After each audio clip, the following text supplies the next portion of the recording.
Hi everyone, I'm Brimston and welcome to the review of Monolith, the 10th record by the band Fear Factory. Today we're celebrating the 5th anniversary of the album, so I decided to go back and see if it still holds up or not. Don't worry, I know that Dino changed the album's title to Aggression Continuum, but I still prefer the Monolith one, which Burton chose, so I will be using it, why not? I have already reviewed most of Fear Factory's discography, so go check those videos out. My story with this band is quite simple. My siblings were massive fans of Fear Factory even long before I was born. So when I finally appeared on this planet, they would play me their music all the time. I remember being 4 years old and jamming to The Manufacturer, Obsolete, hearing songs from The Manufacturer in the video game Carmageddon. Then Disruptor came out and I would see the music video for Lynchpin everywhere on Viva, MTV, Rack TV, good times.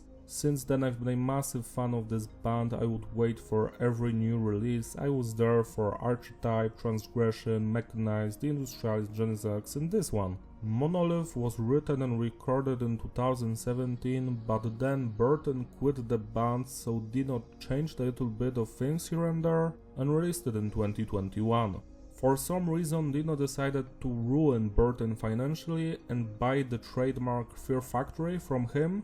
So now it's basically a solo project by Dino with hired guns. Besides Burton, Dino and Mike, we also have on this release Igor Koyoshev on keyboards and arrangements. I am not sure why he is here and he does most of the keyboard work, while Rhys Fulber only appears in some parts here and there. It has altered the sound of the band and that's not a good thing, at least for me. We also have got Giuseppe Bassi doing some additional keyboards as well, and Max Curran playing guitar solo on the 9th song and providing additional keyboards. And the production is tight, it's clean but heavy, no noise or no clipping, just the way I like it, sounds very robotic, that's a good thing for this band. Message is diverse, yet again they talk about robots, AI, machines, the end of humanity, the struggles between men and machines. The first 3 Terminator movies is all that you need, in some cases just the first 2. Lots of songs were inspired by the movie Terminator Salvation, which is very weird because it's not a great movie to be honest. Still, the story is interesting, so I urge you to read the lyrics by yourself. Structure of the tracks is basic, standard intro, verse, because, bridge, chorus, outro. When it comes to the music genre, this record is a mix between industrial metal, groove metal, with hints of death metal thrown in. When it comes to the performance, let's start with the drummer Mike. He's straight up killing it. I love his double bass work, the style, the grooves, the precision of his playing. He wasn't that good live with the band, but in the studio setting it works.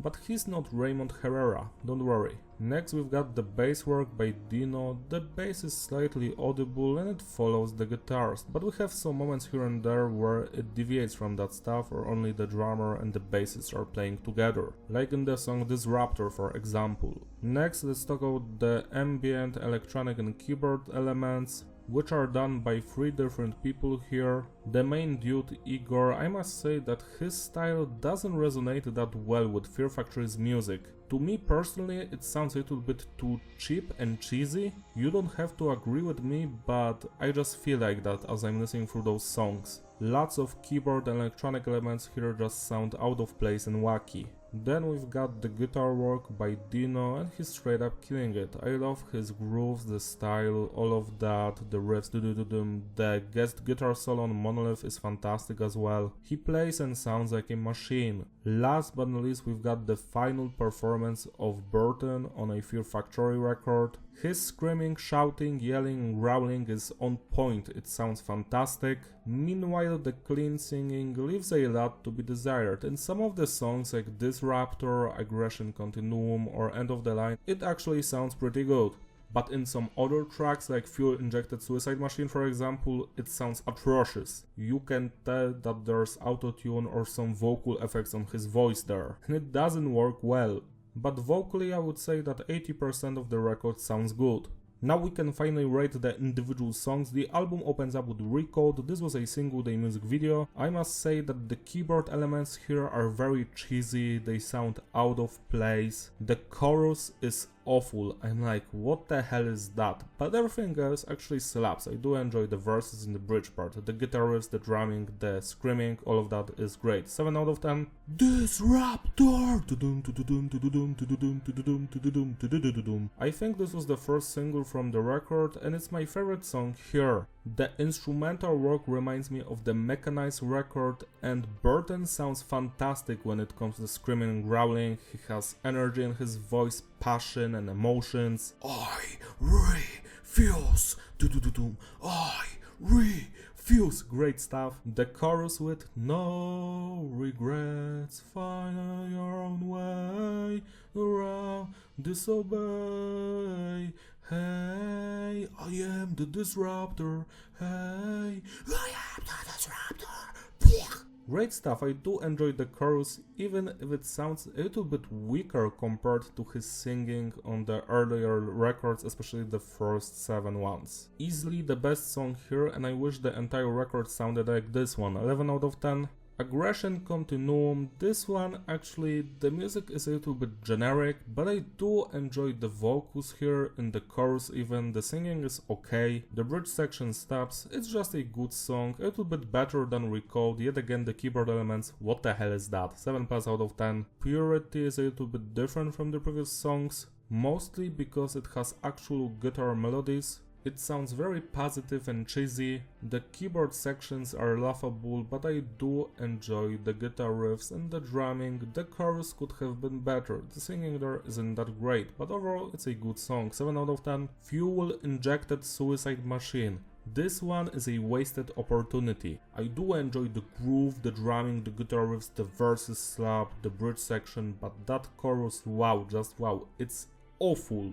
The singing there sucks, the keyboard elements are destroying the song. Because of that, this is just decent. 6- out of 10. Collapse, on the other hand, doesn't have any singing, so the vocal performance is tight, but the music could have been better. This sounds like some generic metalcore track, something that Once Human would release. What the hell is this? 6 out of 10. Manufactured Hope. This song actually has great vocal performance, but yet again, the instrumental work by Dino is just so devoid of any passion or ideas. I am not sure why. Just a good song, but a little bit soulless. 7 out of 10. Cognitive Dissonance is the other way around, where the instrumental work is actually pretty good. I enjoy the guitar riffs, the grooves, the bridge, the verses, but the vocals could have been better. They aren't that great, to be honest. 7+ out of 10. Monolith, the title song. This one, I love the vocal performance, the chorus slaps, the bridge is fun, same with the guitar riffs. Again, the keyboard elements a little bit cheesy. I wouldn't want them here, but besides that, this is the third best song here, 8 out of 10. End of the line, the final song with Burton on the vocals. It's bittersweet because this track actually rips. It's the second best one here. Love the grooves, the guitar riffs, the chorus, the beautiful singing by Burton. Dino decided to add a sample from Dune here at the end, that fear is the mind killer, rah rah rah. And when fear leaves, he will only stay, which means he's actually a Fear Factory and not anyone else. Sure buddy, sure. Anyways, this is one of the highlights of this release, 8 out of 10. To sum it up, the consistency is stable, the flow is digestible, replayability. Yeah, it's a good release. Not the best Fear Factory record, but it's better than the Industrialist and Genesis at least. Everything else is sadly better than this one, but still you can find some good songs here like Disruptor, End of Line, Monolith, Aggression Continuum and Cognitive Dissonance. Everything else has some major issues, either with keyboards or the songwriting or the awful clean vocals here and there. Besides that, it's an okay release. I wonder how the next Fear Factory record is going to sound like, if it's going to be better than this one or not. We're going to find out soon. Celebrate your sleep by spinning this record today, it deserves your attention. If you enjoyed this video, give it a like and subscribe, follow me on Instagram, link in the description. Shout out to my Patreon supporters who gracefully sponsor these videos, you are truly wonderful. You can join them if you want, link in the description as well, so I can make an album review, Doom indie cover, lyric video of your choice. See you next time, bye!